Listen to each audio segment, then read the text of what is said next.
Hello, everybody. Welcome back to another Engadget Podcast live stream. I'm Senior Editor Devendra Hardawar. Today I'm joined with our Deputy Editor, Sherlyn Lowe. Hey, Sherlyn. Hola. Hola. And podcast producer, Ben Ellman. Hey, Ben. An enormous amount of noise in my background. I'm not talking long. There is physical construction happening behind Ben. We are just going to get right into the show today because we have a special guest to talk about the James Webb Telescope. But just want to we also have a lot to talk about. A lot to talk about. Also, hey to people in the chat room. Hello to Mark Dell. Good to see you. Daniel Diaz. Ask a Sheik. All sorts of people. Sebastian Michael Simon. Coley, Lefterist, Dhruv Karmokar, Mark B, Sebastian Simon. CJ, we're going to talk about Macs and space. I feel like this is going to be an overstuffed episode. Oh boy. So big. So big. Okay. I think we are good to clap, and I will just launch into the show. Yeah, so chat, if you want to clap along with us, this is the sync that helps me figure out where all the audio files start. So I'm going to count down from 3. At the end of 3, Dev, Sherlyn, Lisa, and I, our guest that you don't see quite yet, but we're all going to clap. Then we're going to do maybe 5 seconds of silence. Then we'll get into the episode. So get ready to clap along with us in 3, 2, 1.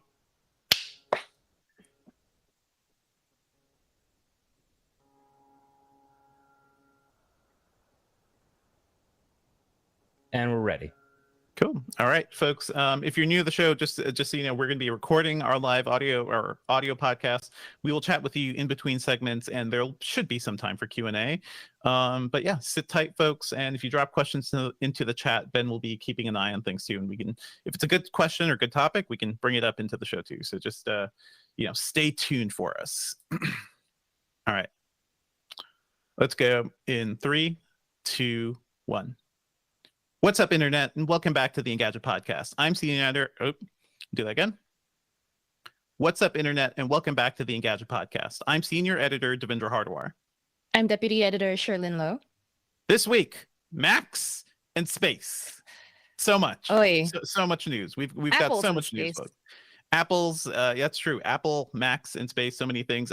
We've got MacBook Air M2 to talk about. I just reviewed that. We've got Apple OS betas, and we've also got the first images from the James Webb Space Telescope to dive into. And we've got a special guest to chat about that. Stay tuned. As always, folks, if you're enjoying the Engadget Podcast, please be sure to subscribe to us on iTunes or your podcatcher of choice. Leave us a review on iTunes. I insist, please do that, because that's actually super helpful.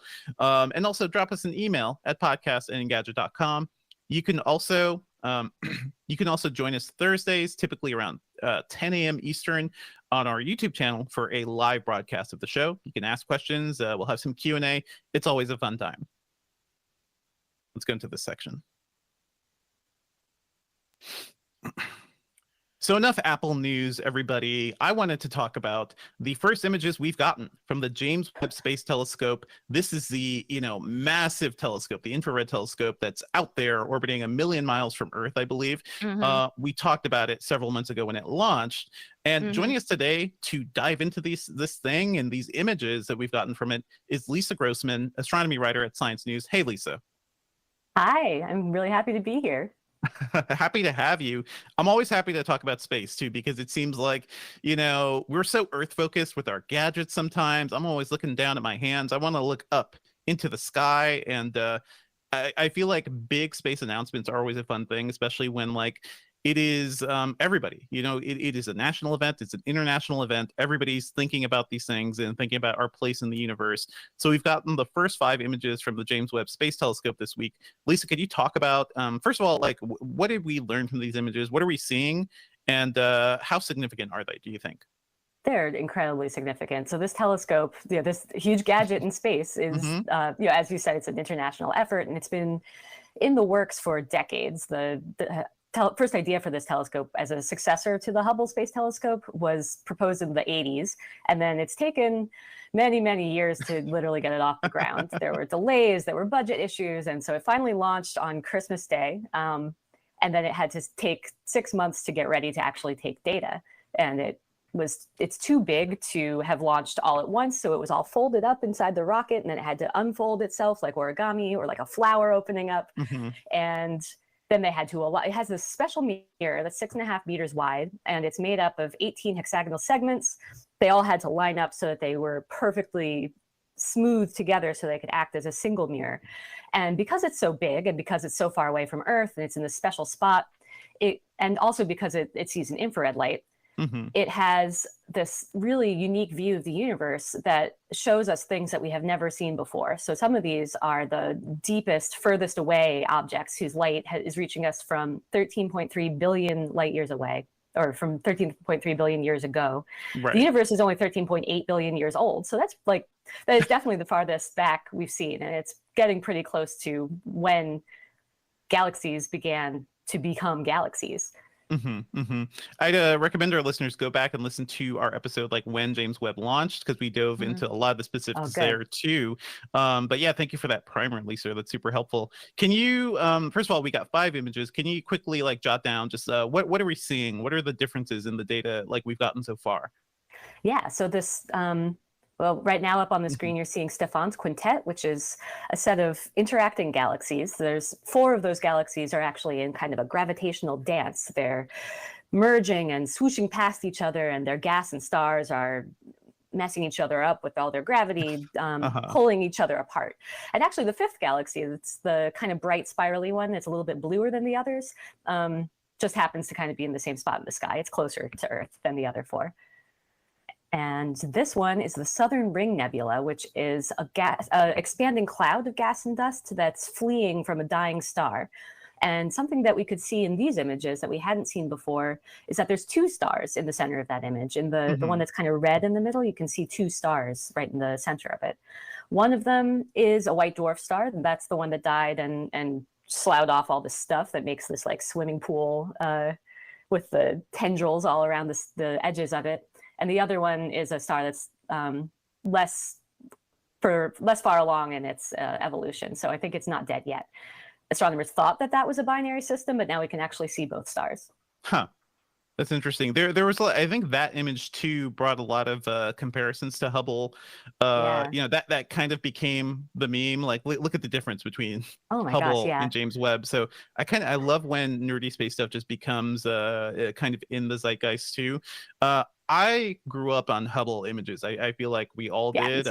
Yeah, I spent a lot of time when I was a kid just like checking out every single space book in the library and staring at those images and just like thinking about what it means for us. You know, broadly, Lisa, this is giving us a deeper look than Hubble. Do you think it's like among the many like astronomy you know, discoveries or findings, how significant is James Webb, and what do you think it's going to do for us like moving forward too? I think one of the cool things about this first set of images is that these are like, they made them without even really trying. Some of these were only made with, I don't know, half a day of data, and they're doing the same thing that Hubble would have taken weeks to do. We're seeing the results of a week of findings. I heard. Yeah. Amazing. So there's going to be so much more. There are so many observations planned that are going to be looking at specific science questions. So this is really just a teaser. This is a taste of what we're going to get, just to show that it works. And it does work, which is amazing. It works so well. There were so many potential points of failure in this you know, carefully choreographed dance that the telescope had to go through. And I am just really astounded by these images. I didn't expect to be so moved by them. I really didn't. It's also astounding too, because like, wasn't there a meteoroid scare? Like something hit James Webb, right? And even despite that, a little bit of damage, it does seem like we're still getting a ton of great results. I don't know if they've completely fixed the thing that was damaged. I don't think that there is a way to actually fix it. So it left a little pockmark in one of the mirrors, and that was expected. I think it's been hit by 5 specks of dust, and one of them was bigger and more energetic than expected. And we don't know yet if it just got unlucky to get like one particularly big one in the first month of being awake, or if we need to go back and reevaluate the expectations for how many of these we should get. But like, space is dusty. That big gold mirror is really exposed. You know, and other telescopes have had like a tube around the mirror. Hubble was protected by this tube. James Webb is just out there, and it's going to collect dust, and that's going to be one of the things that will probably set the lifetime of the telescope. but they've planned for it. They, before they built it, they tested pieces of the mirror in a firing range, basically. They shot pebbles at it to see how badly it would do. So they do expect it to be fine, but it is going to collect these little pockmarks, and there's not a lot we can do about it. I'd hope so. Like, given that this is a system of like multiple mirrors too, like I hope eventually, like maybe there is a way to just fix specific things as they're getting damaged. We don't have that capability right now. It would be nice to see. They can. I think that they can shift the mirrors to kind of avoid if you know you're going through like a meteor shower, they can move the mirrors, but only by so much. So. Also want to dive into President Biden made a big deal of the very first image. I believe it was Monday night. He decided to like make this big announcement and reveal it. This is the SMAX 0723 image, the deepest look, the deepest look of the universe we've gotten to date. This is what you were mentioning, Lisa, right? Like, it's showing us the state of the universe over 13 billion years ago.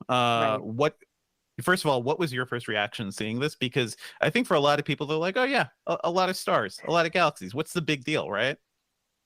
I think my first reaction was, oh, that kind of looks like a Hubble field. And then when I saw them side by side, I was like, oh no, there's more, so much more clarity here. I really did need to see them next to each other to have that really sink in for me. But there's so many galaxies. Every point of light in there is a galaxy.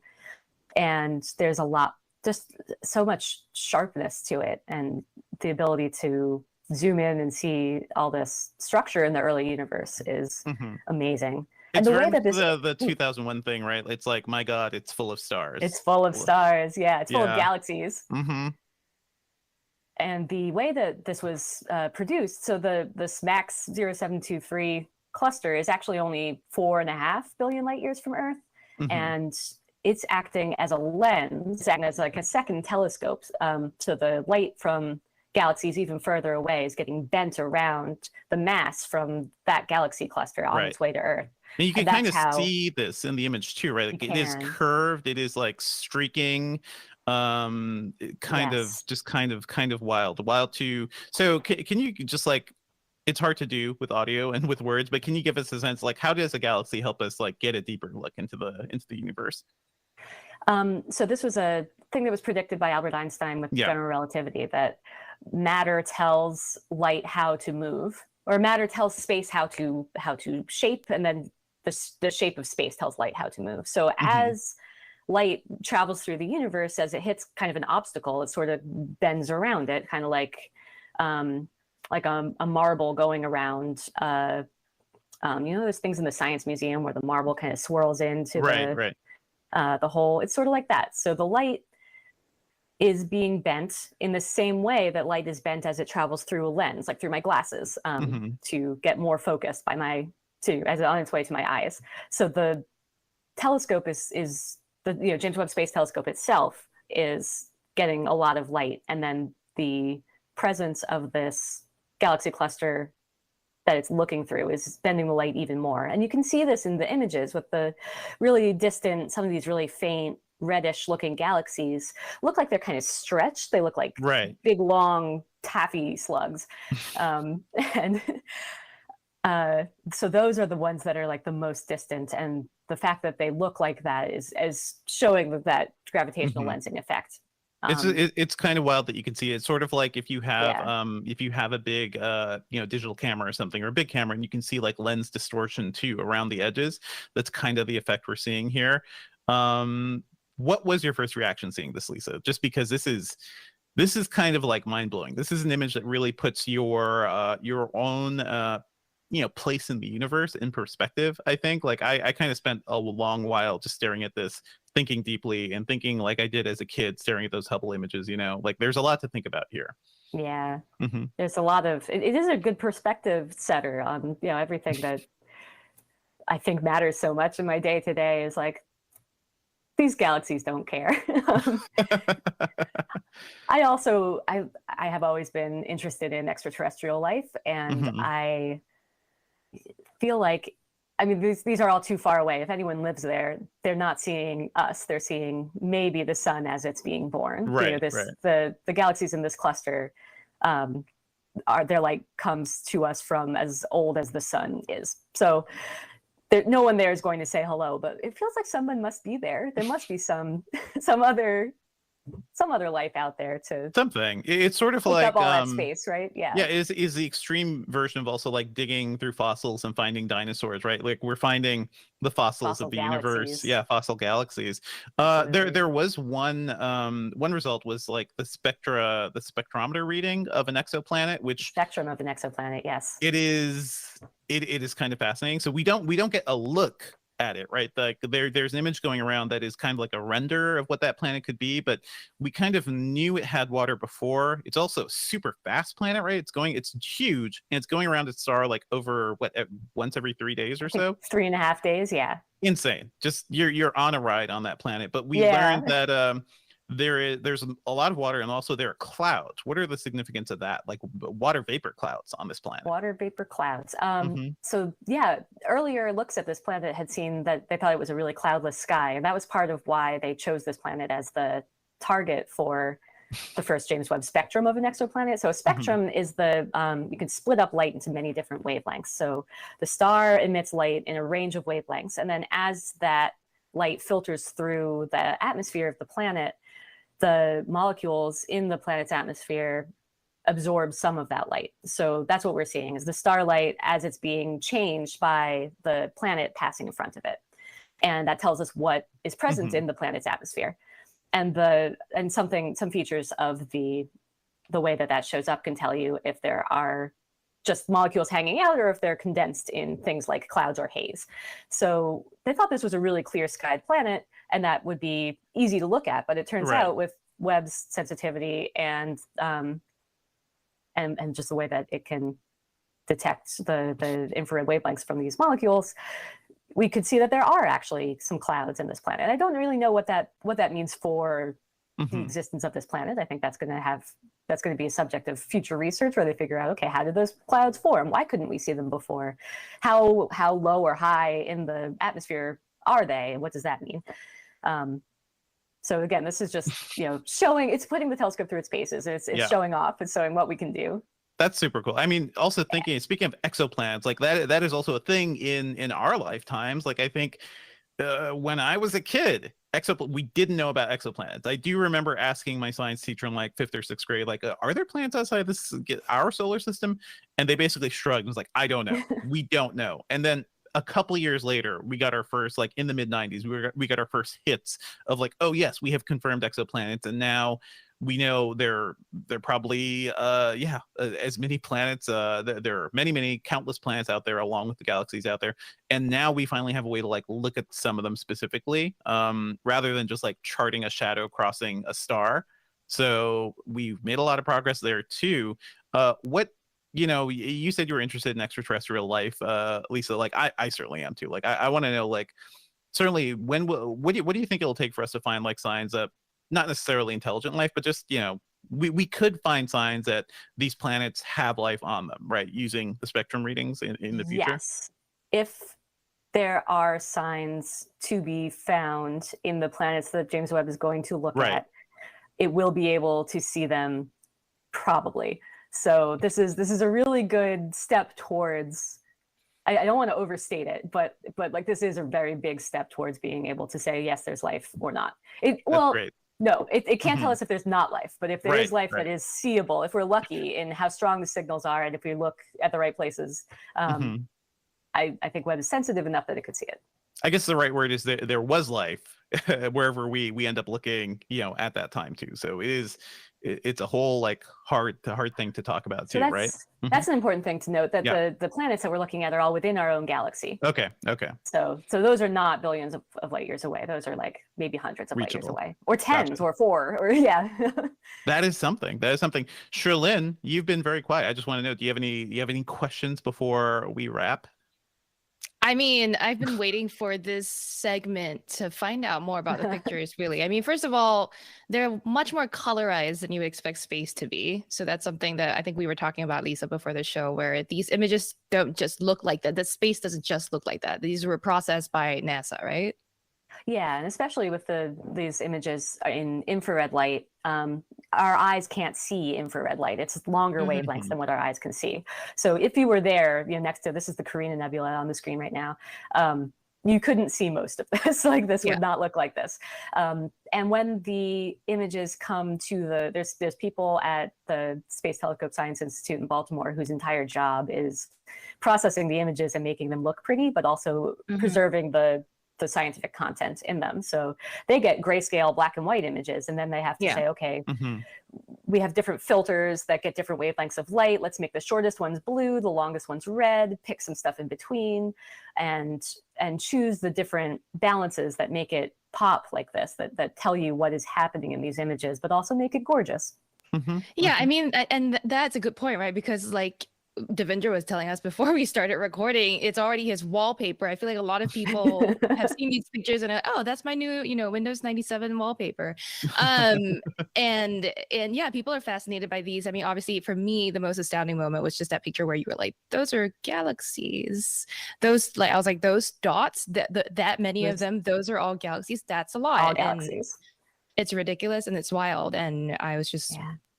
I just don't have as much space nerdery in me as the two of you do. We got to get some more space nerdery for Sherlyn, but also like hopefully these images alone will inspire this generation and like countless kids to kind of do what we're doing. Like Lisa, it sounds like you were inspired as a child too. Like I was definitely a space kid. Yeah. Seeing these things, I dreamed of going to space camp, never could make it happen. One thing we should talk about, there is, there's a bit of controversy around the name, the James Webb Space Telescope, just because a group of astronomers had brought up the fact that, James Webb was NASA administrator during a time when the entire federal government, there was this thing called the Lavender Scare, where the federal government was basically trying to search and seek out homosexual people within the government because they thought they couldn't be trustworthy. They thought they could be security risks.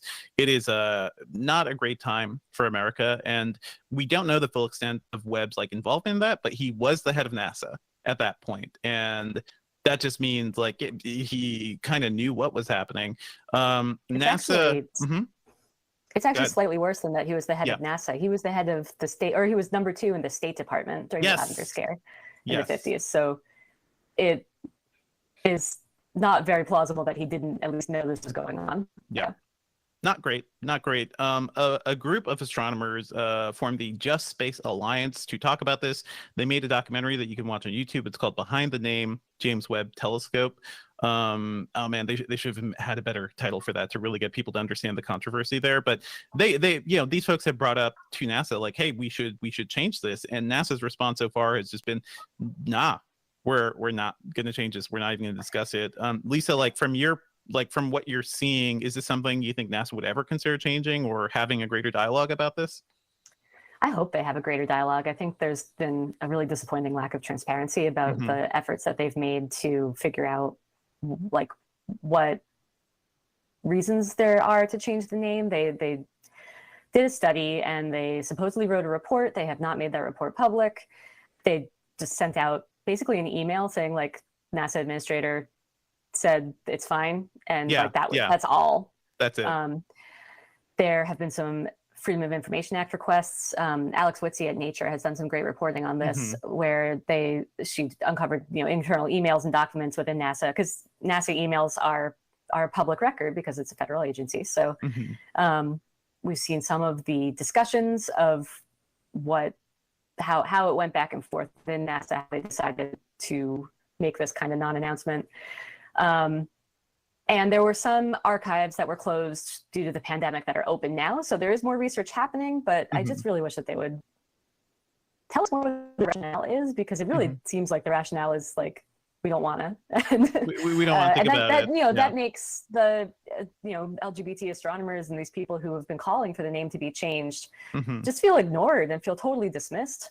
And it doesn't. My personal feeling about it, just speaking as a private citizen, is that I don't particularly care if James Webb himself liked gay people or not.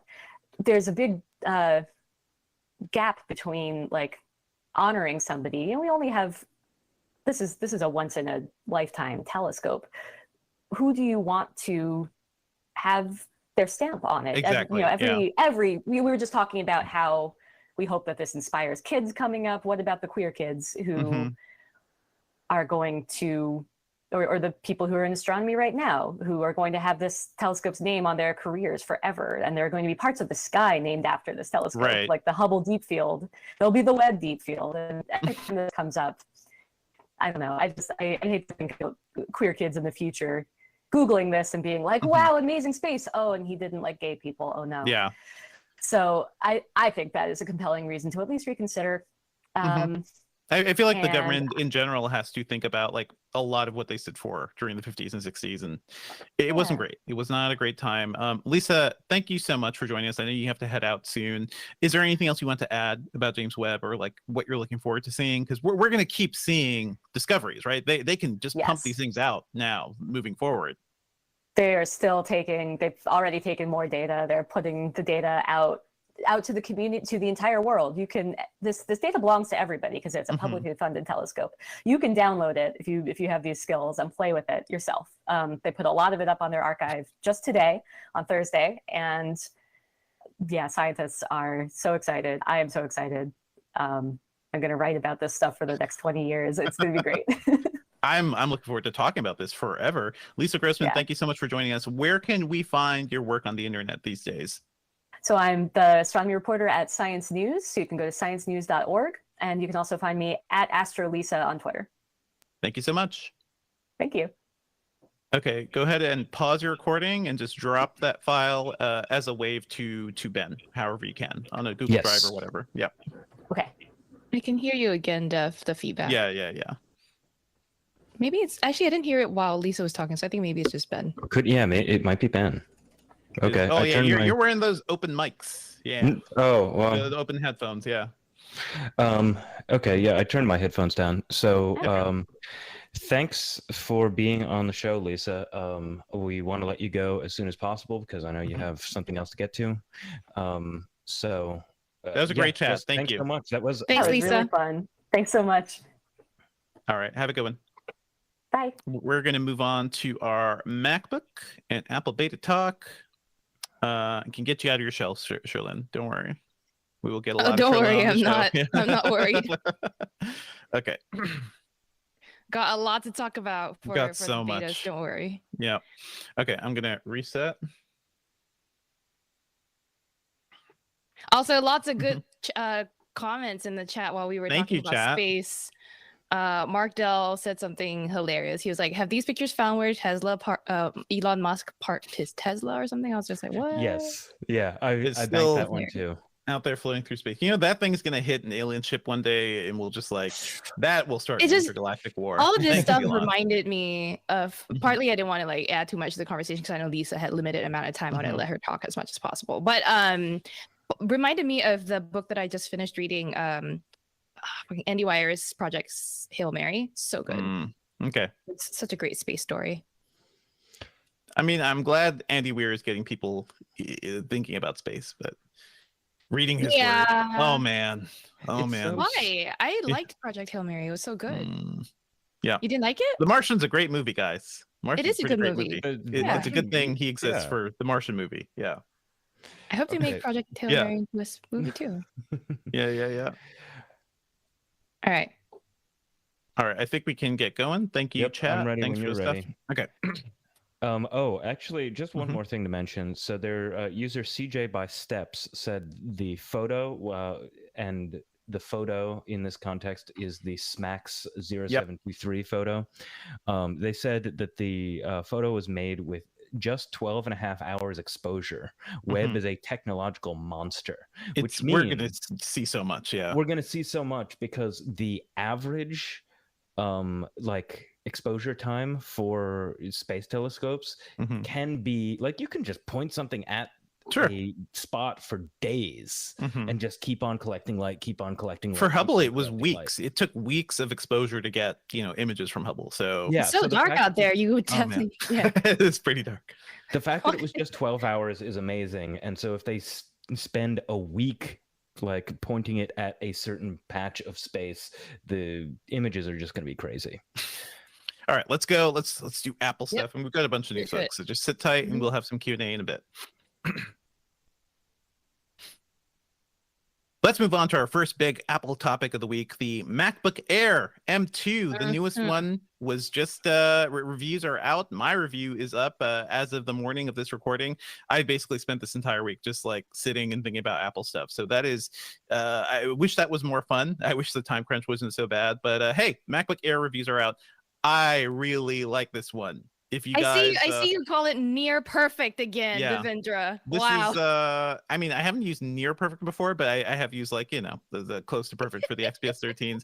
I am banned from using that word now, but it's turns out this is a pretty good computer, and it is basically the direct inverse to like all the issues I had with MacBook Pro 13. This one does have the M2 chip, of course, but the MacBook Pro 13 was just the old case. It was like all the old hardware, just really, really sad and disappointing. This one is a nice, thin new case, thin all the way through. It weighs 2.7 pounds. It has a slightly larger screen. It's 13.6 inches, and you can really feel it. It feels more expansive. When I held this thing for the first time, it just felt like I was holding an iPad with a keyboard, right? And I was like, oh, that's interesting. Wow. And then I went back and read Chris Velasco's coverage of the Smart Folio, that came out for the 12.9-inch iPad Pro. That thing with the iPad Pro weighs 3 pounds. So the iPad, which was supposed to be the sort of like, hey, this is a future of computing, ultralight, ultra portable computing, guys. When that thing came out, it was already heavier than the MacBook Air. Now this MacBook Air is even lighter. Just think that's hilarious. I like this computer a lot. Like it is functionally better than the MacBook Pro in so many ways. It actually gives you another port for power. The MagSafe port is back, so you're not using a USB-C port when you're charging.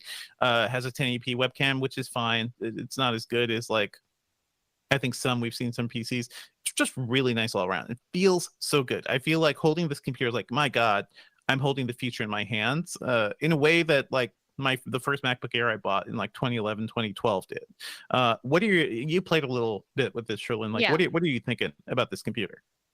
Man, I mean, I'm curious about the M2 performance. I'm sure we'll get into that. I like the redesign. It looks more, I guess I just got sick of the wedge, even though I think if you put them side by side, like out of time, I would have been like, oh, maybe I prefer the wedge design, right? But this with the slightly thinner bezels, at least up top, you kind of have to have the notch for the webcam. Notch is fine. But not just great. It's fine because it's on the title bar. The title bar doesn't matter. Yeah, doesn't get in the way of a lot of things.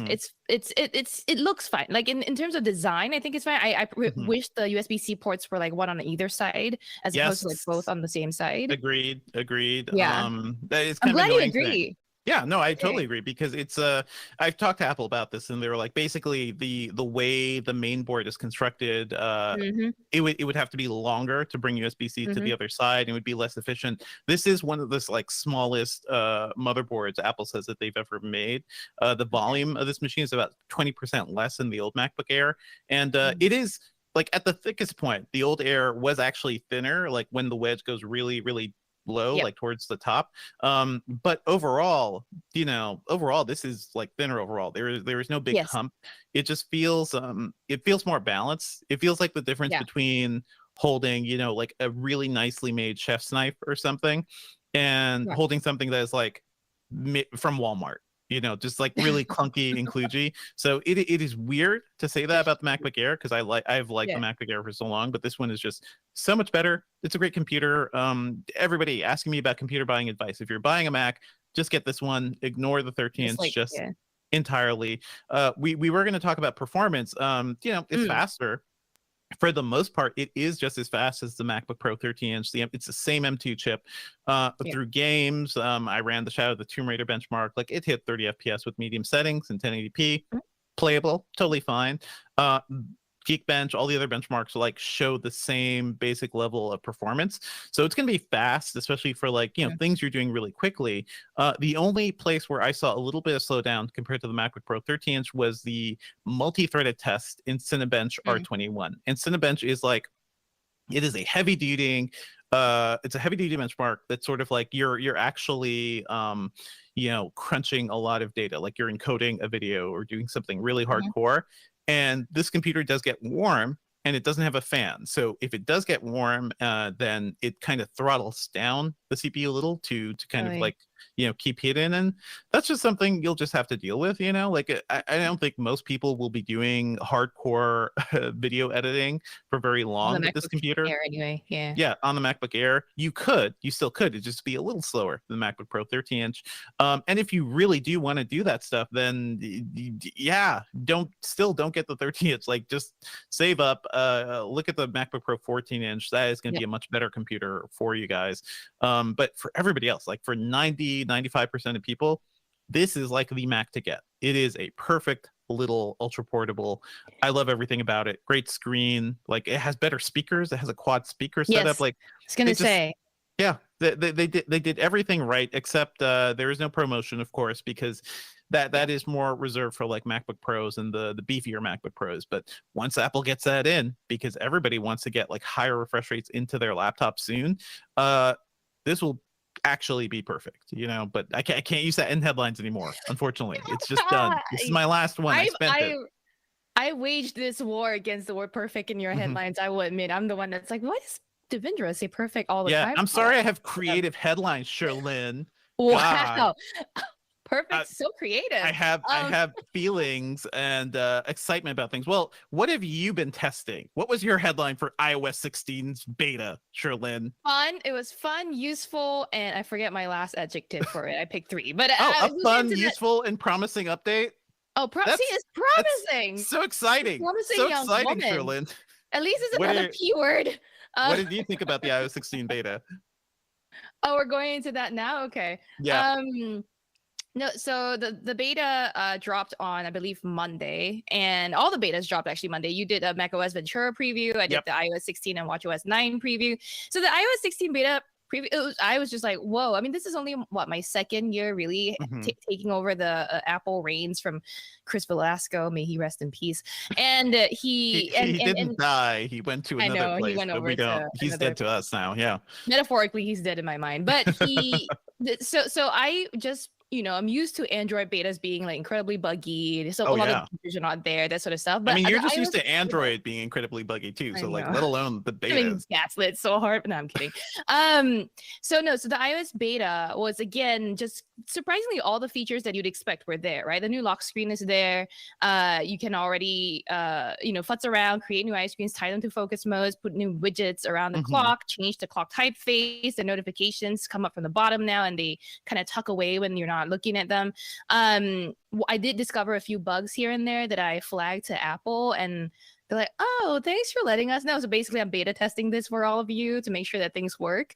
One of the things I found out seems like a bug to me is that when you use passcode instead of Face ID as your way of unlocking the phone, you don't actually get to access the lock screen editor because it requires your phone to exist in the unlocked state, but not be on the home page and still remain on the lock page. It's weird. Yeah. It's kind of fussy for now. So I think Apple may be looking into how to make that work. But for now, you definitely need to have like Face ID set up to play with lock screens. I also went kind of unhinged when I made the lead image. Completely uncharacteristic, but okay.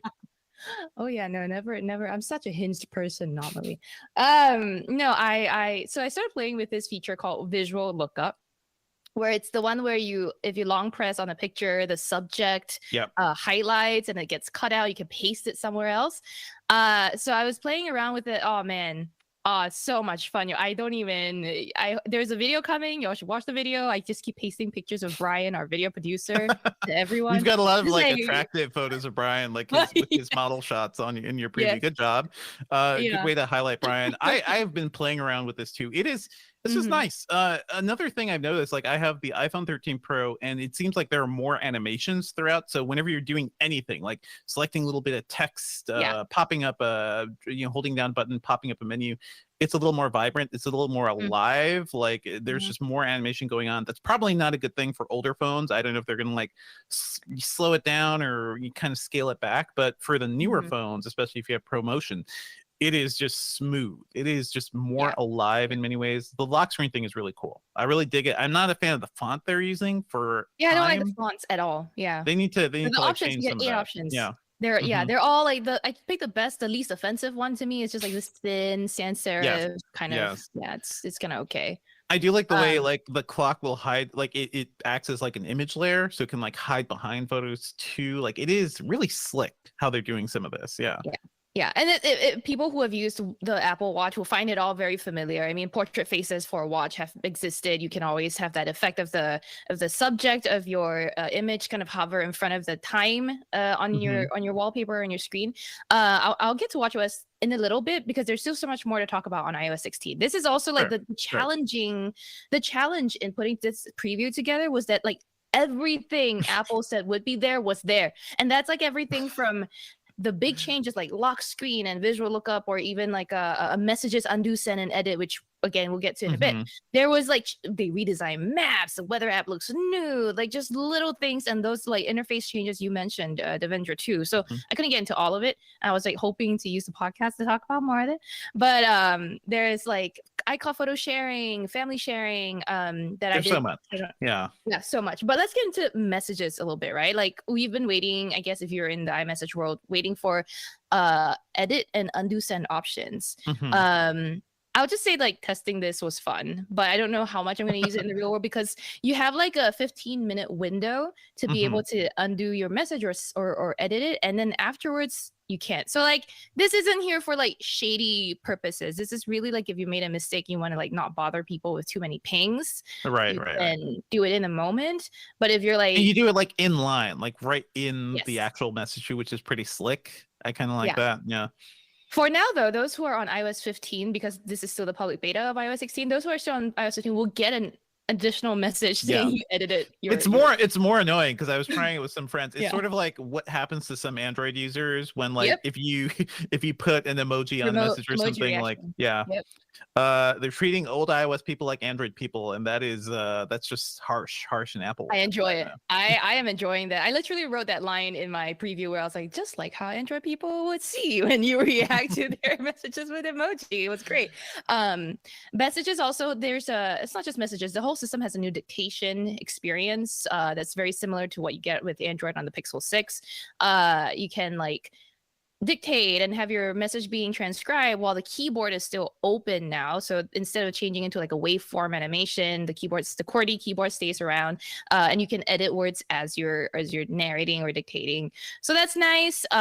It's still kind of like just like not really there in some places like the App Store search bar, but this is again beta software, which this is a good time as any to tell y'all, don't go and install beta software if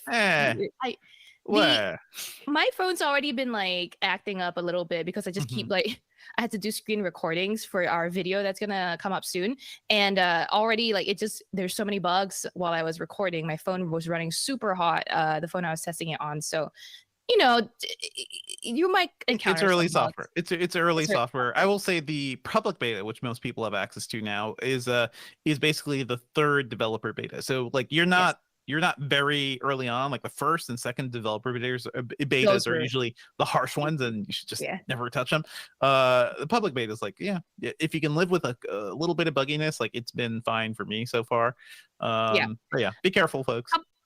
Couple other things I wanted to point out, like I was interested to see like how the new medications logging thing would work. Basically this is in the Apple Health app where you can now keep an eye on the pills that you have to take every day, and everything like behaved as expected. It was like, you search or look up your medication, or you can scan a label and then it'll pull it up, and then add your dosage, choose a pill color. Like the most fun part was like picking your pill shape and color, right? But like there's parts of this that I wish Apple had thought of. For example, if you are, I don't know, you're on antibiotics and you want to you need to put a 2-week course in there to remind yourself, hey, after meals, you need to whatever, right? So, and then this is not a permanent or long-term medication. This is a short-term thing. Apple allows you to set a start date, but not an end date. So it doesn't like automatically go away. You have to go into the entry for the medication itself, scroll all the way down, and then select delete medication after you're done and you don't want to receive the reminders anymore. So it's built with, I think, chronic cases in mind and not necessarily for these like one-off illness type things. And the other thing is, as I mentioned before, I have drug allergies. They don't really give you a way to like flag that in the system yet. Really? That seems like the first thing I would think of. I was thinking that too, but I guess like the assumption is that like if you have drug allergies, no one's going to dispense you exactly what you're allergic to anyway. But I'm like, I mean, for me, like for example, this is like a not what I'm actually allergic to, but like a random example. Let's say I'm allergic to penicillin, which is something that is close to what I'm actually allergic to. My doctors will know to not prescribe me penicillin, but will penicillin appear in some other medication over the counter that I don't know, like that sort of thing. You kind of imagine it wouldn't happen, but you never know. So it's like, I would love to see Apple kind of like take heed and do something with that. And then they can really own, I think, the health space. Honestly, if they really wanted to like really comprehensively take over, they could. I don't know about taking over, but certainly it is an important thing. Like people lose track of their medications, like potentially life-saving stuff tied to your Apple Watch.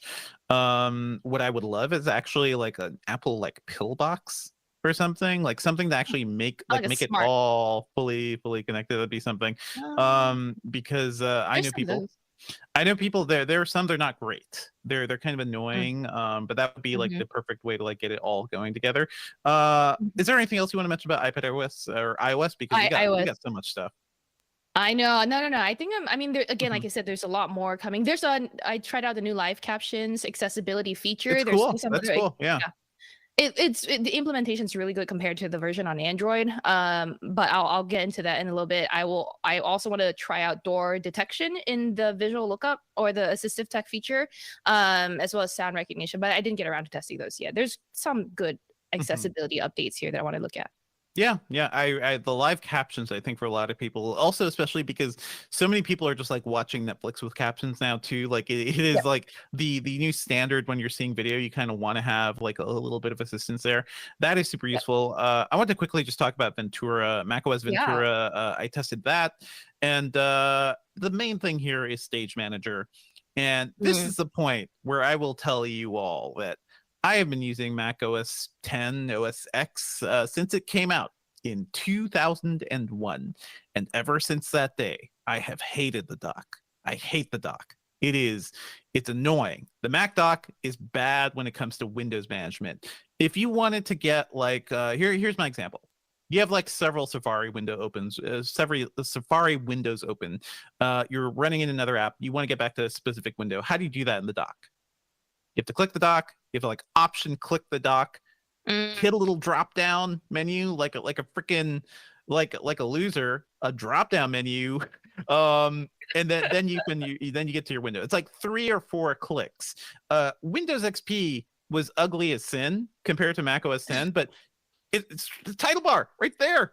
Yep, it's right there. Bar, right there. Yep. And I never got over that. And I think Apple realized that the dock was kind of just messy for management. So in 2003, they launched Expose, which is the feature that lets you like blow up all the windows and basically see like every window you have open, every window for the specific application you have open. And ever since that came out, that has been religiously the way I use Macs, right? I set up hot corners. I don't even touch the dock. I do hot corners to get to all my windows and deal with that. Stage Manager is kind of another step in that direction. It is a left-hand side like visual menu that shows you your like 4 most recent applications, and you can like just tap it to jump right back into that application. When you hit it, it minimizes all the other windows. It centers the app that you're looking for. So it's actually very much a feature that looks like it was made for iPad. But I talked to Apple people and they were like, no, this was a Mac idea first. It is in the new iPad OS. So that is a thing. If you're going to be running an M1 iPad of any kind, you'll be able to use Stage Manager there. And just being able to like quickly access apps, if you hit a Stage Manager button multiple times, you will cycle between windows for that app. It is just so much nicer. So now what I would like to do is just minimize the dock entirely, throw Stage Manager to the left, and now I have an easier way to move around Macs. You can also like group apps together. So I like to do Evernote and Safari together for research and writing at the same time. It remembers that. You can create app groups. It is 2022, and Apple has finally figured out a way to solve like Windows management on Macs. Congratulations, I guess. Yeah. I don't want to like throw shade, but like Cool. So much shade. I'll well throw all the done. shade. I'll throw all the shade. Yeah, I mean, deal with it, Mac users. I know you're probably mad at me. I know keyboard shortcuts exist. You know what you have to do for keyboard shortcuts? You have to keep hitting them. It's not just like one click. You have to like tap, tap, tap, Control, Alt, or was it Control Tab? And there are a couple other, Command Tab. Yeah. I don't want to do multiple taps. I want to click. I want to just like move my mouse and click on something. So anyway, Stage Manager, a big upgrade. And it's also really good with helping you focus. So because it throws away all the other apps. When I'm writing, I like to just look at the app I'm writing on, usually Evernote. So that's good. They also updated Mail on the same messages update, the same like SharePlay stuff going to iOS will be on Macs too. I did get a like early version of the continuity camera mount, which lets you mount a camera on your MacBook to basically use your iPhone as a webcam. It has not worked for me yet. So when it does work, I know some people have gotten it working. I'll test it out. It seems like a cool idea, but it's also like really weird, right? Like it is a very un-Apple idea. First of all, to have this other accessory out there. Yes. Also to sort of admit that your cameras suck on laptops. And also I think a lot of people are like, if I'm in a video chat and I don't want to pay attention to, Sherlyn talking or something, I will like play around on my phone. I will like do other stuff on my phone, and now your phone is like over there because you're getting the better camera from it. So I do wonder if like that's going to be the big sticking point for a lot of people. But it's cool it exists. It's cool that Apple's like trying out these new things. That's it. Ventura looks so much better than last year's OS. That was Monterey. Monterey was so boring. This is so much better. We also got the iPad OS beta coming. That has Stage Manager. I feel like that's the main thing. Nate Ingram previewed that for us. I do think Stage Manager on an iPad, like if you look at Nate's coverage, like he basically, it gives you multi-window support for external display. So it looks like you have a multi-monitor system, to be honest. Like he has a big Mac monitor running off of an iPad, and it looks like Mac OS. It's kind of wild. Yeah. I think that's cool. I mean, I think that like we're getting closer to the iPad and iPad Pro, etc.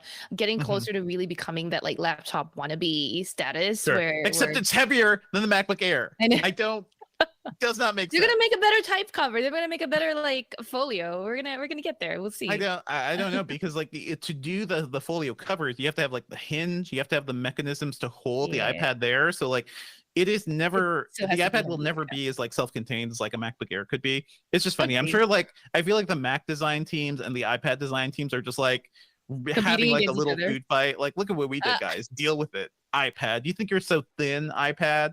Look what we could do with the Air. One thing I'll point out for the Air, still has a headphone jack, and I feel like I'm looking at that poor headphone jack and being like, your days are numbered, buddy, because they took away the headphone jack from the iPad Pro in like 2018, right? The iPad Pro is so thin because they don't have to worry about that like little extra space. So who knows how long that'll last on the Air, and I will definitely take away some points once it's gone. But for now, the Air is really good. Anything you want to mention about watchOS, Cher? I mean, I think that like one thing I'm hearing throughout us talking about these things now is that like these OSs all across the board are more exciting than they've been last year. Last year, iOS 15 was like, SharePlay was cool. Everything else was meh. So this time around, iOS 16 is actually fun. It actually brings useful updates. I feel the same way about watchOS 9. The beta actually brings some really useful new features. For example, I mean, there's going to be like new lock screens every year. So this year there was like Lunar, where it shows you the phases of the moon and also, the time and date, the date based on a lunar calendar of your choosing. I picked Chinese because I'm Chinese, but there's also Hebrew and Islamic that you can pick. And on the screen after I picked Chinese, when I was setting it up, it says the 6th month and 15th day, and on this, and it was July 13th. Like so like that's cool. It's really cool that I could take a look and I immediately know the date on the lunar calendar because I know exactly how far away you are from Chinese New Year. It's great. So that's just faces. You also get to like add background colors to modular, for example, now. So just a sort of visual refresh.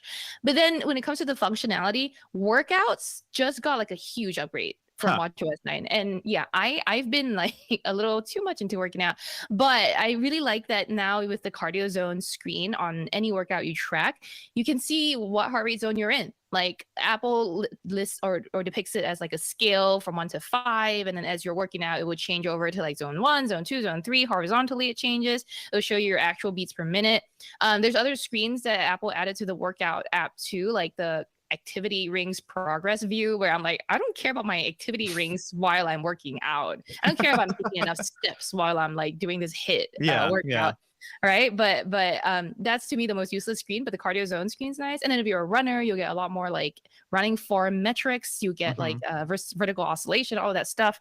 Swimmers also get a bunch of updates. And then that heart rate data is also being used to track while you sleep. And this is something I want to talk about. So sleep tracking in watchOS has generally been atrocious. It's just not great compared to Fitbit, to like Samsung. It's something Fitbit's been doing for like a decade, like since early Fitbit. Yeah. Yes, and they've been doing it surprisingly well. I mean, like I can't tell you if I was really in REM sleep when they say I'm in REM sleep, because how am I supposed to know? But at least Fitbit's been doing this for years. Apple is now just starting to introduce it with watchOS 9, and even then you still need to have set up a sleep schedule, which means you need to tell your iPhone or watch that you're going to bed at 11 p.m. and waking up at 9 a.m. before it'll be like, oh cool, here's when you were asleep. Like, no, bro, like no. And it'll miss the mark. Like I've done this testing before in with older generations of iOS and watchOS, where my sleep time is set to go to bed at 11 because that's aspirational. I do not go to bed at 11. I freaking get in bed at 2 a.m. or something all the time. And the Apple Watch is always like, here's your 8-hour night of rest starting from 11 p.m. I'm like, no, girl, no. The watch should be smart enough to know, like, okay, you are prone, you're laying down, you're not moving, your heart rate is lowering. Like, I think she's going to sleep. Let's start a sleep cycle or something. Yeah. Right. I mean, I don't even care if the math is hard to work out. I care that Fitbit's been doing this without me inputting a sleep schedule for years. And they can't even get their act together to learn how to do this. Like, hire someone from Fitbit already. I don't know that they have. I think they have. But they've stolen a lot of people. Yeah.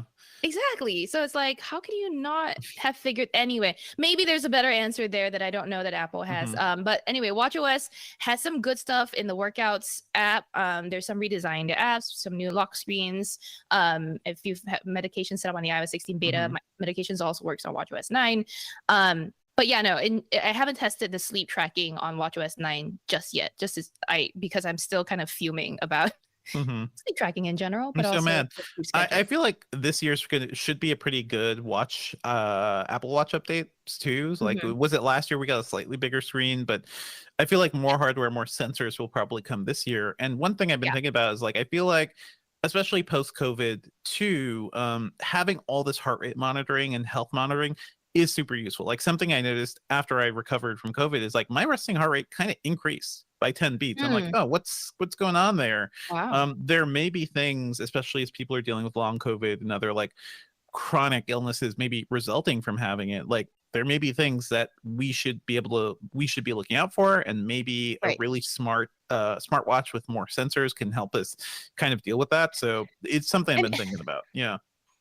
I mean, I mentioned this in my coverage of the iOS 16 beta 2 in the medication section, but we are like, concerns about medical privacy are at an all-time high, right? So like I wanted Apple to lock the medication section away under like a passcode, and it doesn't, right? So like as long as you're in the health app, you can use and see what medications you're authenticated to get into your phone, so they kind of assume that much. But like for safety check, which is another feature they've added with iOS 16, it does require an additional Face ID sign in before you can go in and like stop people tracking your phone. So I'm just like, you did that for that, but not for medications, which I guess is fine.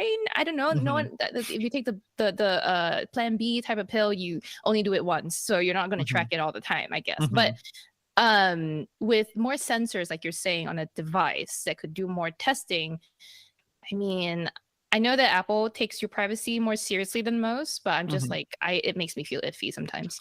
I mean, all these things are iffy, right? If we were worried about that, then don't wear any smart device. Right, exactly. To be honest, you're like all iffy. Yeah, it's all iffy.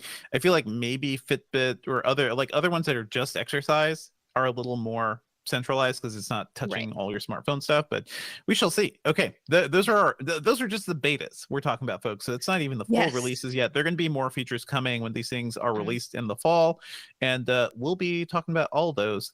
Let's move on to some other news real quick. We got a couple of stories. It's just a super busy week. But last week, I think it was after the podcast. Was it Friday? It was like the Friday news drop, right? Where Elon Musk basically was like, can I get a take backsies on this Twitter? I would like to return one Twitter, please. He announced that he is basically trying to back out of his $44 billion deal to buy Twitter. A lot of people are saying this is because, well, he was going to pay with Tesla stock, and that stock is kind of tanked a little too. So his way of paying for it is gone. He's having second thoughts, and now he's trying to get out of it. Twitter is suing Elon Musk for attempting to back out of this deal. So go Twitter, I guess. I mean, first of all, Twitter was like, I want to say go Twitter. I also want to be like, your leadership, your board was so willing to get into bed with this idiot that this is what you got. This is what happens. Don't trust Elon Musk. Anyway, we will see what happens here. We do know, as part of there was a no completion fee or something. Like, he would still owe a big chunk of money if the deal didn't go through. He's trying to say that Twitter has too many bots, or they're not giving him the deal about the bots, and that is why he cannot go through with the deal. It's just kind of hilarious. I don't want to talk about this stuff too much, but it is still news and still happening. We'll be keeping an eye on everything happening there. Speaking of major news that our readers are interested in, except nobody in America can buy this phone, I guess. The Nothing Phone 1 hands-on we did. Yeah. So the Nothing Phone 1 has officially been launched, I guess. And this is the phone we've been following for a bit because people seem to be very interested in what Carl Pei, who was the co-founder of OnePlus, has kind of broken off to set up his own company and make this phone. Last year, the company called Nothing made a pair of earbuds that had transparent casing. So the Phone 1 is the company's first phone. And it also let me just say, those earbuds...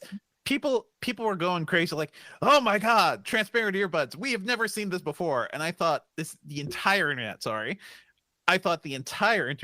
had gone crazy. Because are you guys just so bored that somebody putting transparent plastic again on a device that functionally was not that much different than anything else?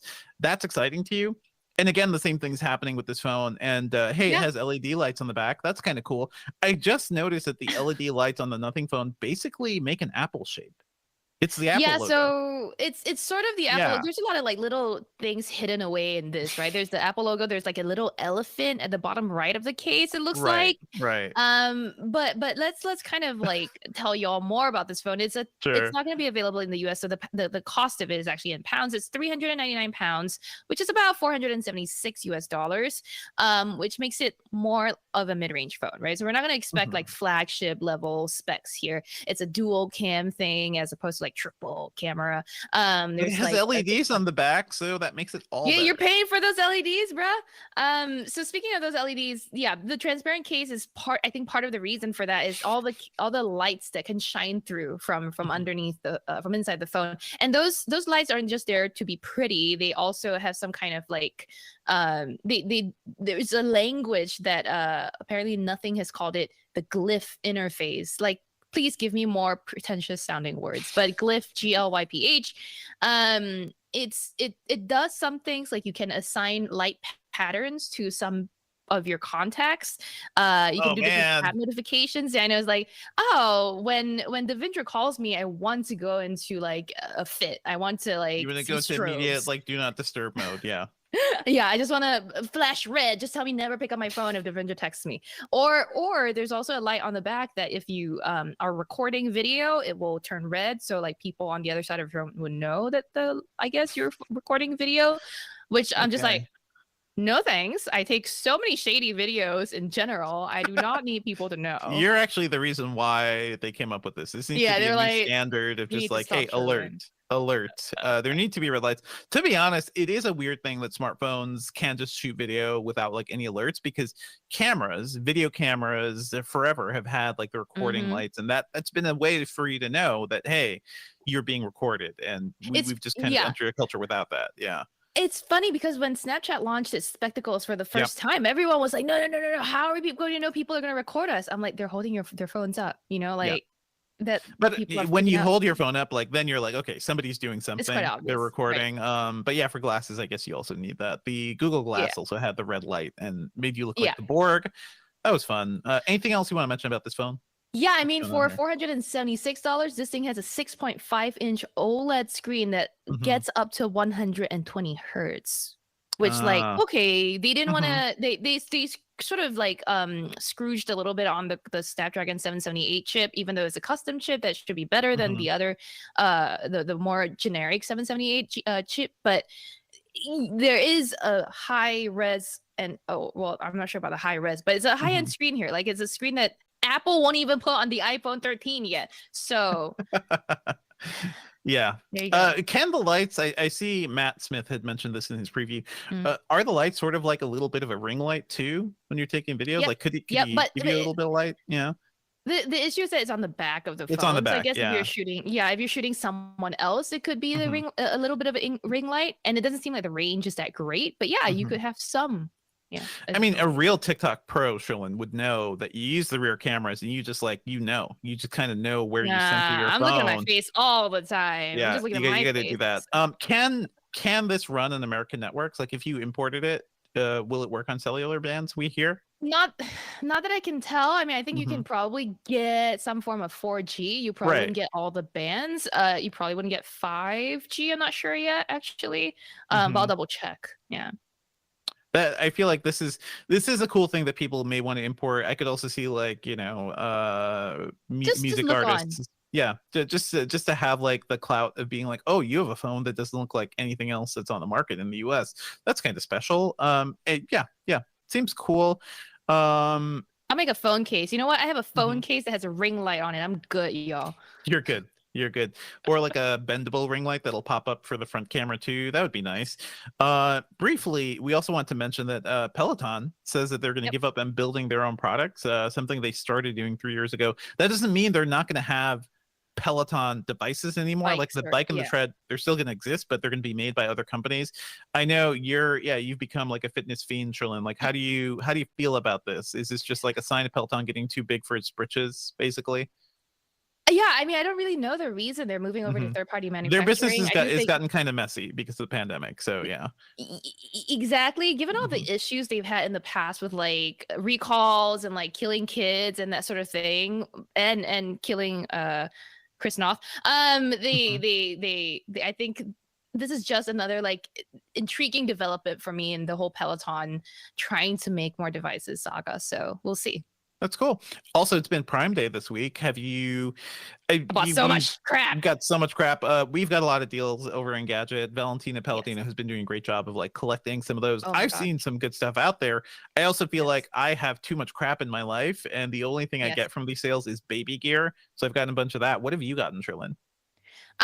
Beauty and face stuff. Just no tech. Nothing tech. No tech. For now. I did want to get the Kindle. Kindle was like going on like for Kindle's almost 50% off. It was a good deal. The Paperwhite and also Blink cameras, which I have personal issues with Blink for sure, but they were going for like $30 for two, the Blink Mini. So those were some really great deals with Amazon branded devices. And a foot massager was going to be like $30 instead of $50. I was like, yes. Good. I bought a pair of Crocs. They weren't fully on sale, but Crocs are on sale. So you want some squishy shoes. Right. Shoes. I will say, yeah, if you're listening or you're tuning in, just send us an email telling us what you bought. It'll be fun to see what everyone bought. Because I do kind of hate how this has become sort of like basically Amazon's like, this is our Christmas. This is our time to have sales and celebrate us, Amazon.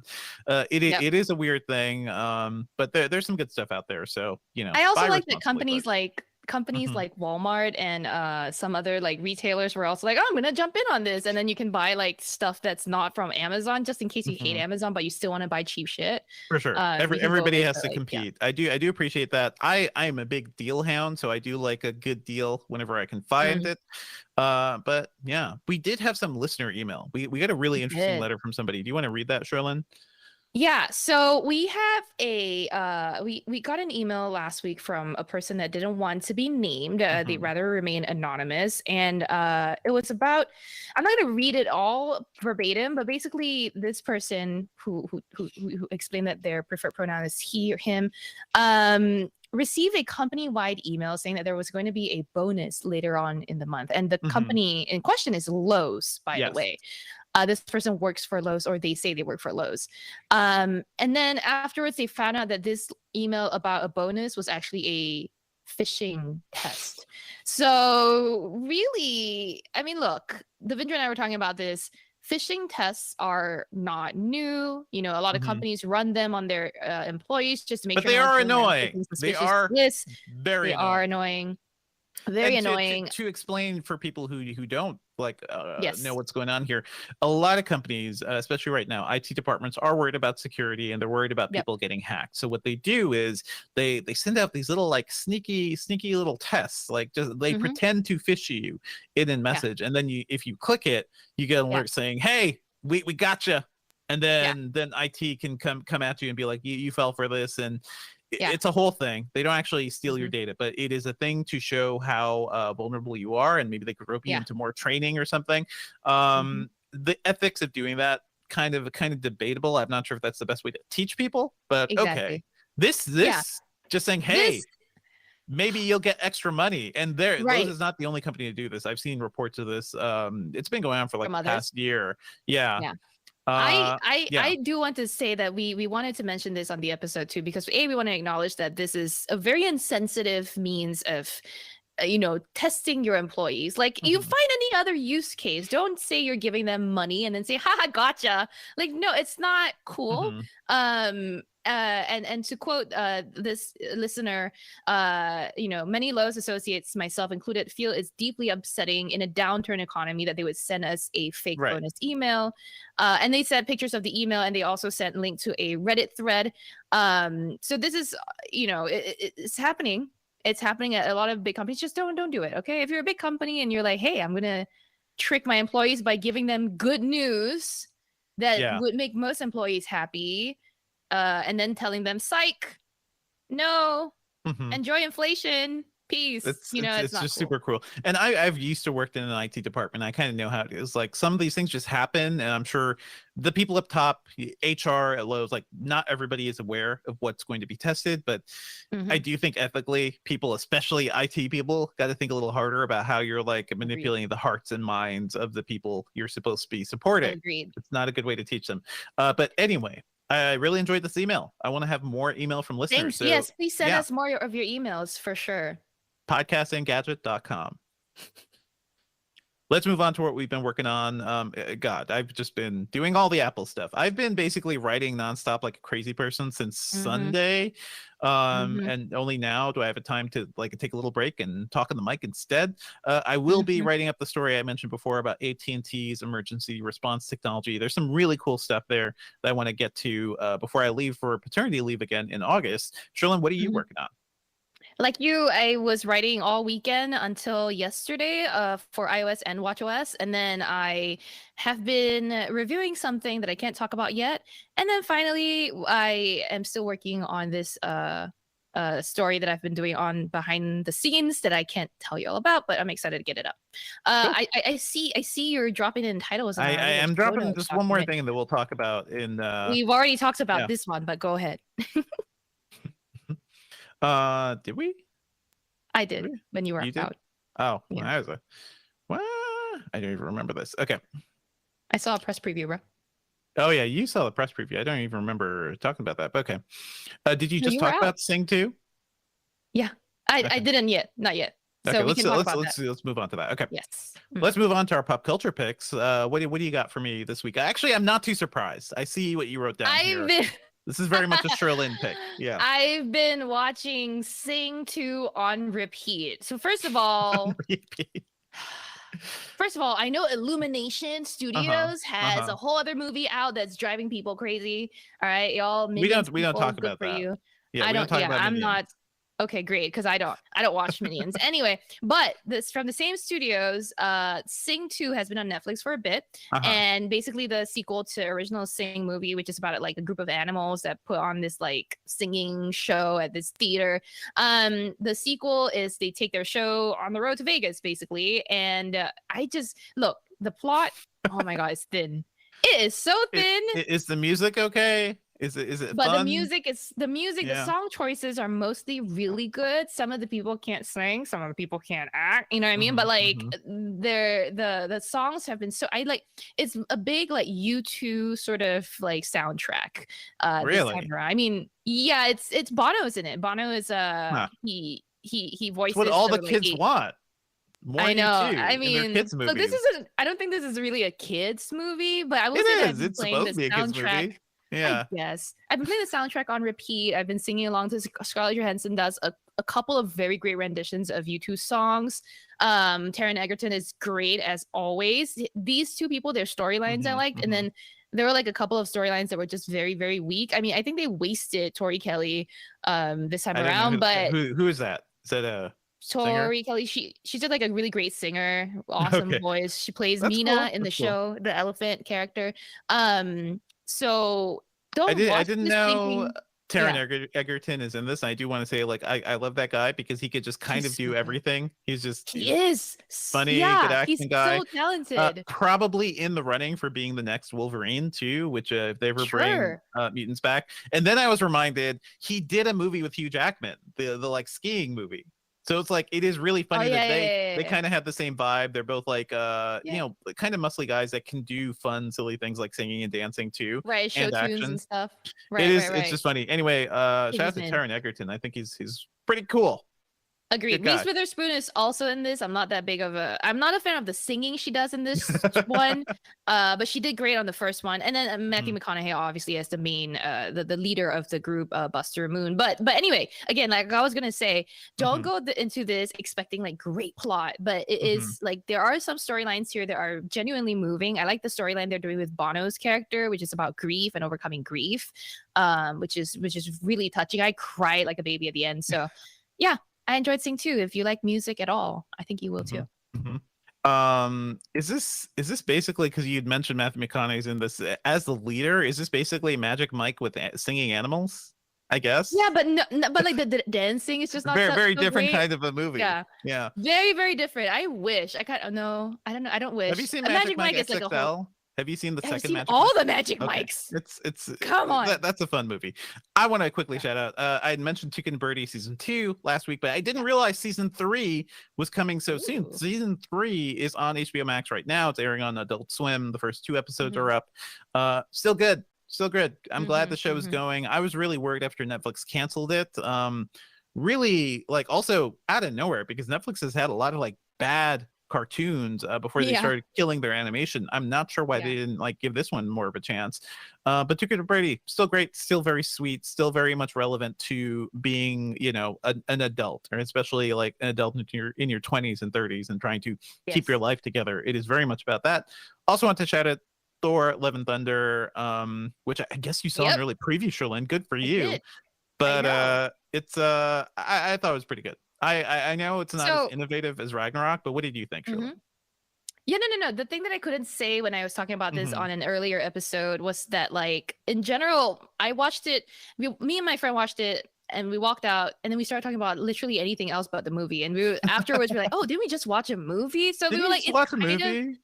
Yeah, it's kind of forgettable in that sense. I almost, it's not a movie that stays with you afterwards, but it was a good ride. I really enjoyed the music. There's some Christian Bale's great. Christian Bale's real good. He was really good. And I also didn't know the entire Hemsworth family was in this movie. Well, they were, so the other Hemsworth was in the last movie too, like secretly. Him and Matt Damon were the people on stage. So that was fun. But I'm not, they didn't need to give those characters more lines. They should just be in the background. maybe this movie there were a lot of good like. Mm-hmm. It's a lot. I'm sorry to cut you off, but like it's a lot of like in jokes for people who've either seen seen Ragnarok or also have been watching the TV shows, right? So like if you're on Disney Plus, too many in jokes. Because if you watch the shots, the Marvel one shots, right? There's one that's a series of like Thor goes to Australia and like chums it up with this random accountant guy. That guy shows up in the movie. Like, I'm like, all right, cool. That was fun. It's fun. It's just like it adds fun if you're like really into the universe. I totally forgot he showed up in this movie. Yeah, he did. That was the whole thing. Oh, it's great. I thought it was quite funny. One thing I'll say, Ragnarok was a lot of fun. This movie tries to be fun and also balance some serious stuff, and I think that is where maybe it kind of falters. But Christian Bale, so good, like so scary. I think he is probably one of the scariest Marvel villains we've seen, at least with the makeup and how good of a performer he is, and also. I think there are some good emotional beats here where you may not everybody may click with it, but I will say, as somebody who spent 10 days basically in isolation with my daughter when we got COVID, she got COVID and I got COVID because I had to take care of her. That idea of like Christian Bale's character is very sympathetic, I think, in terms of like what he's doing, even though he goes to extremes. And I kind of had some of those feelings, and I saw this like right after we were coming out, and I was, we were recovering, so I was able to go back to the theater.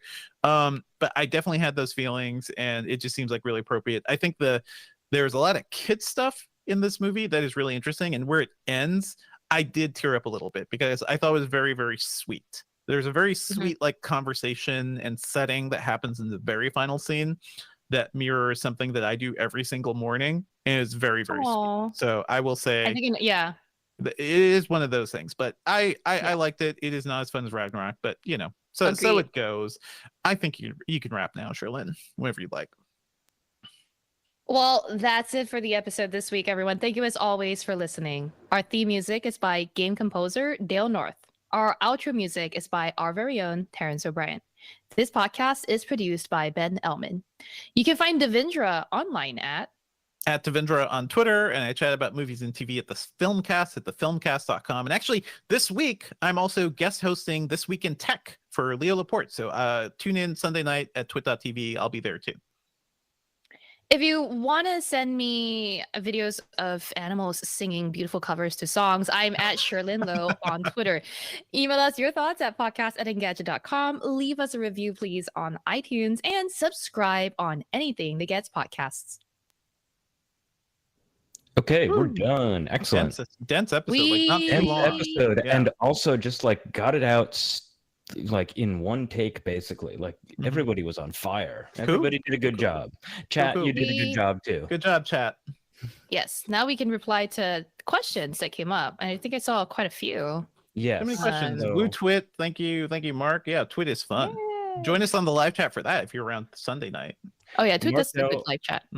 Markdale also mentioned during the segment about the James Webb Space Telescope and the like spectral or spectrography that will tell you whether or not there's like life on other planets. Maybe Mark mentioned the possibility of farts of alien life, and you know what? We're gonna find methane. We want to find methane. Yes, that's exactly it. I was gonna say, like, methane is one of the simplest organic compounds, and if we find methane, that is a good sign that there could be organic life as we understand it.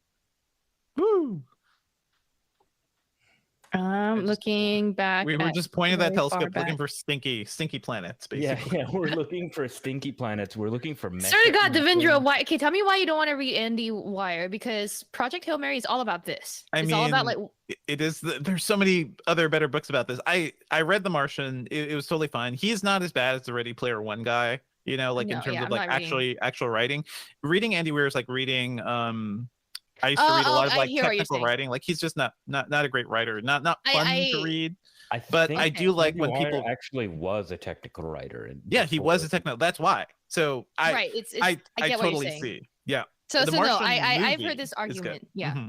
Well, I've heard the argument that like there's a school of thought that like Andy Weir is not the best writer. He's not the most skilled writer, but the story. His technical details are really good. Like his technical stuff is usually pretty good. And the science here is amazing. What you need to do is take his stories and like basically condense it and make it a little more palatable. So the Martian, the movie, I think is a fantastic film. Like that is a great film about space and about persevering. If they turn Project Hail Mary into a movie, I think you would love it. I feel like it's I gotta look at this one. I'm very much a Kim Scott Robinson?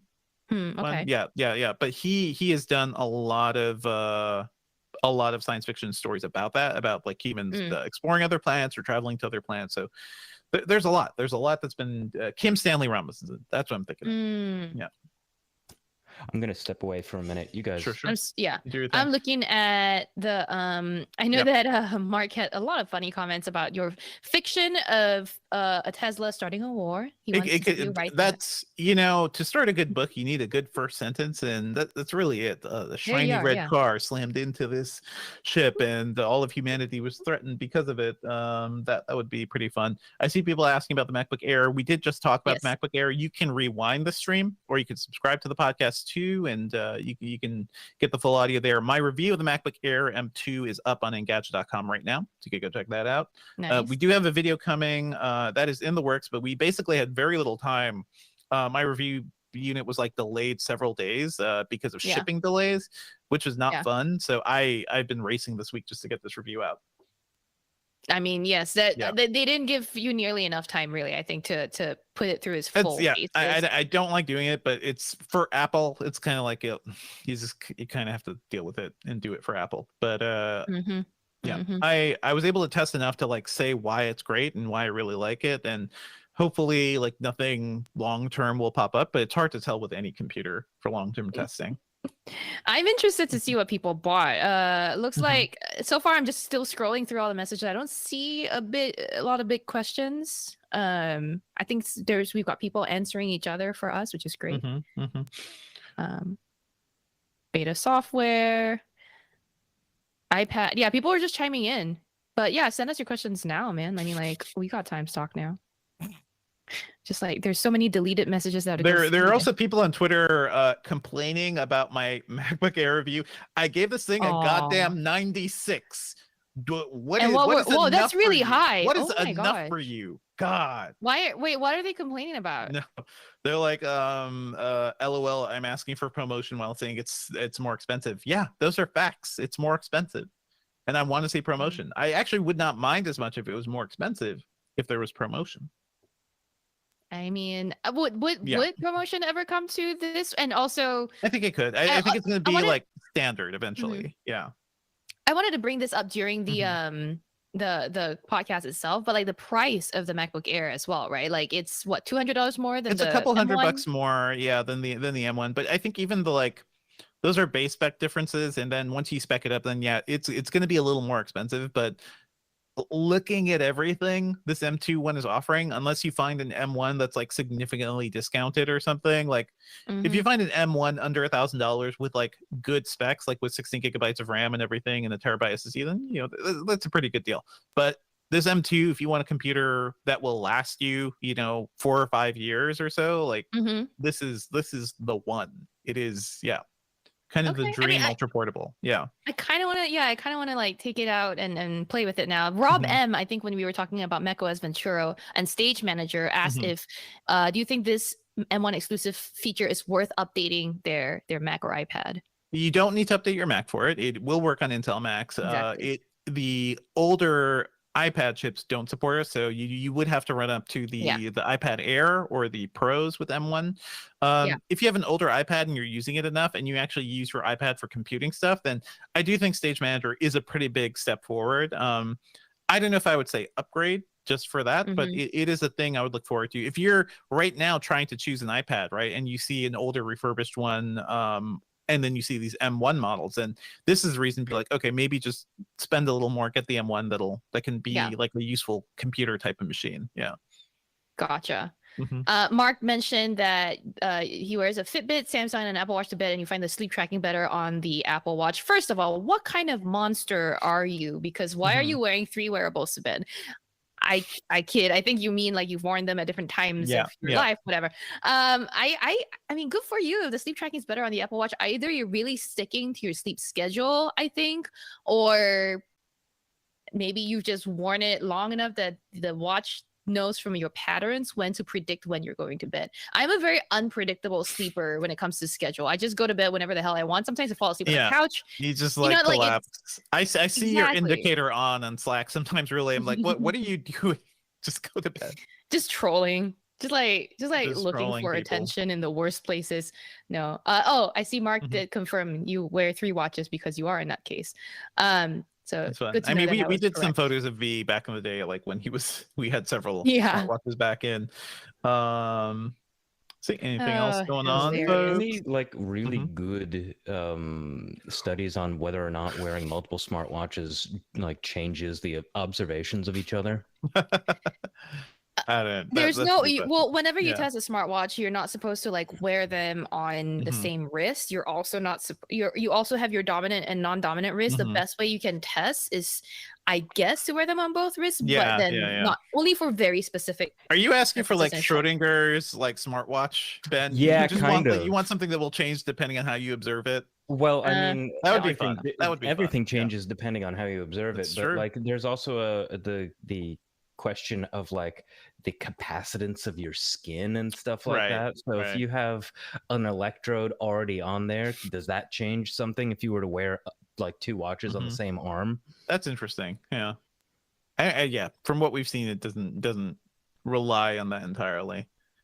We got a lot of people talking about the Nothing Phone 1 being available in their parts of the world. Good for you. And good for you. Okay, people, enjoy.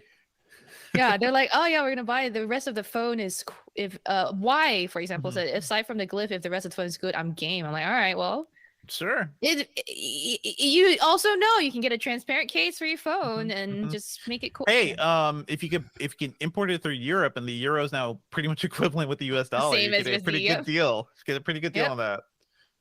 That's true. Yeah. Yeah. I was like, oh, all right. If you want to import some, I've been occasionally importing Blu-rays and stuff like that aren't released here, so now's a good time to do that. Oh, yeah, I do want to keep buying euros right now, but I'm also bummed about the euros that I converted ages ago that I still haven't used because I haven't been to Europe since the pandemic. Yeah, no, they are not worth anything now. Well, they're regular money now. Regular money. What is regular money to you, Sherlyn? You deal in like 4 currencies. Yes, this is true. Hopefully next year we can think about international currencies again. I know. I still have the Taiwanese coins all over the place because of my travels. I don't like the coins. I hate the coins. I try to use them as much as I can. Dennis in the chat says in SG, which is Singapore, we'd say the fishing shtick is damn CB. Damn CB is damn Jibai. And I can say Stevie, I don't need to like water it down. Jibai is like a really obscene vulgarity in Singaporean. But yes, it's damn CV. All right. I think we got a lot of good chats, but not a lot of like pressing questions. If you have any, did you see the comment from Petrie Kennedy? Oh, okay. This was it about Kennedy. The Oppo Watch 2? Yes. I haven't seen anything about the Oppo Watch 2 myself. I have the first Oppo Watch. It's the only Android smartwatch that's a square face. So this is PD Kamini. I want to pronounce that right. Okay. So square face. Okay, cool. Square face. I know. I haven't seen anything about the Oppo Watch yet. I think we didn't get to talk about the Xiaomi 12S actually last week or 2 weeks ago when it did launch, but yeah, I'm caring less and less about those and letting someone else do the work. It's great. It's a lot of fun. It's great. Offload as much as we can. Anyway, we're all super busy, so keep an eye on Engadget.com. Thank you all for joining us. You guys want to take any other questions? I think we can wrap. I mean, this is the time for people to say bye. So I think Ben can roll credits while people say bye, and we can shout out the people who said bye. People can say bye. So thank you for it. Thank you to everyone for watching. This video comes to you via our video team, which is Julio Barrientos and Luke Brooks. It's powered by everyone in the chat, everyone saying bye right now. If you've stuck around this long, you know that we live in a world of algorithms better than the average person. So rate us 5 stars on iTunes, rate us 5 stars on Google Podcasts or whatever app that you tend to use. And tell a couple friends. If you've watched the stream, just download the episode. Help us with the numbers. And we'll see you next week. Later. Bye, Michael Coley, Jaime Avalos, Declan Flynn, Drew Kamoko, Y, Buckley. Bye.